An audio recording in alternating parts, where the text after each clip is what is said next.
कर्मचारियों और लाखों पेंशनधारकों के लिए केंद्र सरकार की तरफ से एक बार फिर से बड़ा फैसला। केंद्र सरकार आज की बैठक में हमारे पेंशनधारकों के लिए 5 बड़े ऐलान कर दिए गए हैं। अप्रैल से पहले हमारे कर्मचारियों को एरियर को लेकर क्या फैसला लिया गया है, साथ में डीए जुड़कर मिलेगा पेंशन, इसको लेकर क्या फैसला है, और पूर्व सैनिकों को ओआरओपी के एरियर ब्याज के साथ देने का भी ऐलान। इसके साथ साथ 10,000 पेंशन बढ़ाने का किया गया ऐलान, और सर्कुलर हो गया जारी पीसीडी का नया सर्कुलर, और 18 महीने का डीए एरियर जिस पर केंद्र सरकार मैक्सिमम 5% तक इंक्रीमेंट करने वाली है, और यूपीएस में शामिल होंगे 3 फॉर्म 3। इसके साथ साथ अग्निवीरों के लिए केंद्र सरकार का नया नियम, और 8वें सीपीसी में पेंशन में 3% बढ़ोतरी और 2.86 तक वेतन आयोग लागू करने का ऐलान। एक एक जानकारी आज की इस वीडियो के माध्यम से हम आपको देने वाले हैं। चैनल पे नए हैं तो सब्सक्राइब शेयर जरूर करें। कैबिनेट बैठक में 1 जनवरी 2025 से पूरे भारत में सरकार ने महंगाई भत्ता को 57% तक देने का ऐलान कर दिया। 1 जनवरी से पता है कि महंगाई भत्ता को 3% तक और भी बढ़ा दी गई है केंद्र सरकार आप सभी का। इसके साथ साथ होली से पहले 2% तक बढ़ोतरी का भी मोहर लग चुकी है कि हमारे पेंशनधारक और कर्मचारियों को 2% तक की बढ़ोतरी तय है। साथ में केंद्र सरकार ईपीएस 95 को लेकर जो आज बैठक हुआ था, जिसमें 1640 रुपए की रकम है, उन सभी को 7500 प्लस डीए देने का भी ऐलान कर दिया। अब सबसे ज़्यादा ज़रूरी है ओल्ड पेंशन स्कीम को लेकर।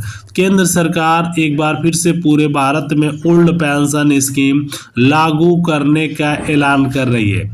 इसके साथ साथ पीसीडी का एक नया सर्कुलर भी जारी हो चुका है, जिसमें 2006 के जो भी एरियर है उसका भुगतान केंद्र सरकार आप सभी को इस मार्च के अंत तक दे देगी। इसके साथ साथ आप सभी के लिए जो आर्मी के हेडक्वार्टर से भी ऐलान आ चुका है कि ओआरओपी 3 में जो गड़बड़ियां हुई थी, बहुत से पेंशनरों को अभी तक वो पैसे नहीं मिले हैं। डायरेक्टली केंद्र सरकार उस पर इंटरेस्ट के साथ ये पैसे देगी। स्पर्श ने भी एरियर लिस्ट जारी कर दी है। अब स्पर्श को भारत सरकार ने आदेश भी दे दिया है। टोटल जो विभाजित पैसे है 34,402 करोड़ रुपए डायरेक्टली हमारे कर्मचारियों को इन हैंड एक मुश्त ट्रांसफर करने का ऐलान कर दिया है। सिपाही से लेकर नायक सूबेदार सभी की पेंशन को एक मुश्त बढ़ाने का भी ऐलान कर दिया। अब बात करें फिटमेंट फैक्टर की और उम्र आधार पेंशन की, तो फिटमेंट फैक्टर 2.57 तक निर्धारण करने का ऐलान कर दिया। साथ में हमारे कर्मचारियों की जो बेसिक पेंशन है उम्र के आधार पर अगर देखा जाए तो 3 रेशियो में केंद्र सरकार ने मीटिंग में फैसला लिया है कि 5, 10, 15 3 रेशियो में एक मुश्त पेंशन बढ़ेगी। अब सभी पेंशनरों के लिए 5 लाख रुपए तक, जो भी हमारे सैनिक हैं उन सभी को 5 लाख रुपए तक केंद्र सरकार सारा पैसा वापस करने का ऐलान कर दिया है। अब ईसीएस के माध्यम से हमारे कर्मचारियों के लिए एक फैसला ये भी लिया गया है कि पूरे भारत में केंद्र सरकार को 4400 रुपये फिक्स मेडिकल अलाउंसेस का पैसा मिलता था, केंद्र सरकार अब 5200 रुपये तक देने का ऐलान कर दिया है। इसके साथ साथ हमारे कर्मचारियों के लिए बेसिक पेंशन, जो उम्र के आधार पर बेसिक पेंशन की बात की जा रही है कि बेसिक पेंशन कितना बढ़ेगा, तो हमारे पेंशनरों की बेसिक पेंशन मैक्सिमम 34% तक बढ़ाने का ऐलान की गई है। पूर्व सैनिकों को 50-50 हज़ार रुपये अब 2025 अप्रैल 2025 से जो केंद्र सरकार नियम में बदलाव कर रही है, जिसमें आप सभी को जो पूर्व सैनिक है उन सभी को 2 लाख रुपए तक मांग किया जा रहा है। एक तो पहली बात कि आप सभी पेंशन बढ़ोतरी हुई है, बेसिक 50% पेंशन केंद्र सरकार देने का ऐलान की गई है। एक तरफ आप सभी की महंगाई भत्ता को केंद्र सरकार ने 57% तक इंक्रीजिंग का दावा किया है कि 57% तक आप सभी की महंगाई भत्ता बढ़ेगी। इसके साथ साथ हमारे कर्मचारियों के लिए एक ऐलान ये भी है कि जो लेटर जारी हुआ है हमारे पेंशन धारकों की ओल्ड पेंशन स्कीम की, क्या ओल्ड पेंशन स्कीम लागू किया जाए, तो केंद्र सरकार जो भी पेंशनर्स हैं उन सभी के लिए एक बड़ी खुशखबरी है, क्योंकि केंद्र सरकार पुरानी पेंशन बहाली को पूरे भारत में लागू करना चाहती है। सरकार की तरफ से अगर देखा जाए टोटल जो पैसा आप सभी कर्मचारियों के लिए केंद्र सरकार ने निश्चित की गई है बेसिक सैलरी की। बेसिक सैलरी एक कर्मचारियों का अगर 18,000 है तो डायरेक्टली केंद्र सरकार पूरी तरीके से 26,000 रुपये से अधिक निर्धारण करने का ऐलान कर दिया है। बेसिक पेंशन हर एक पेंशनरों का बेसिक पेंशन लगभग देखा जाए तो 34% से अधिक एक मुश्त बढ़ाने का ऐलान कर दिए। अब केंद्र सरकार ये भी डिसीजन ले रही है कि क्या हमारे पेंशनरों की जो डिमांड है ओल्ड पेंशन स्कीम उसको पूरे भारत में लागू किया जाएगा।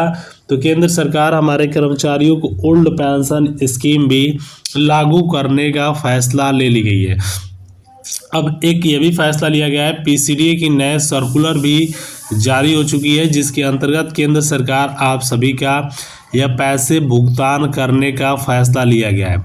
अब पूर्व सैनिकों को 50-50 हज़ार अप्रैल 2025 में 8वें सीपीसी के अंतर्गत सैनिकों से 2 लाख रुपए तक की मांग थी, केंद्र सरकार उसको भी कंप्लीट करे। पहले बात कि आप सभी को ओआरओपी 3 का जो एरियर का पैसा रुका हुआ है डायरेक्टली केंद्र सरकार आप सभी को एक मुश्त देने वाली है।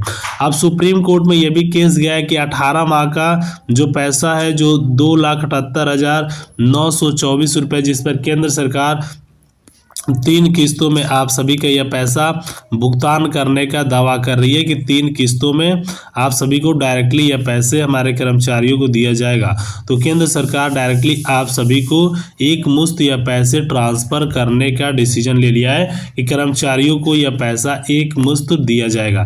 इसके साथ साथ पेंशनधारकों के लिए भी खुशखबरी है कि बेसिक पेंशन कितना बढ़ेगा। जो भी हमारे कर्मचारीगण है उनकी बेसिक पेंशन केंद्र सरकार कितना बढ़ाएगी, तो हर एक कर्मचारियों की बेसिक पेंशन को मैक्सिमम 34% तक इंक्रीजिंग करने का ऐलान कर दिया। मान लीजिए किसी भी पेंशनरों का अगर वर्तमान 20,000 पेंशन आती है तो 6800 रुपये तक केंद्र सरकार ईजी पूर्वक उनकी पेंशन को इंक्रीजिंग करने का दावा कर रही है।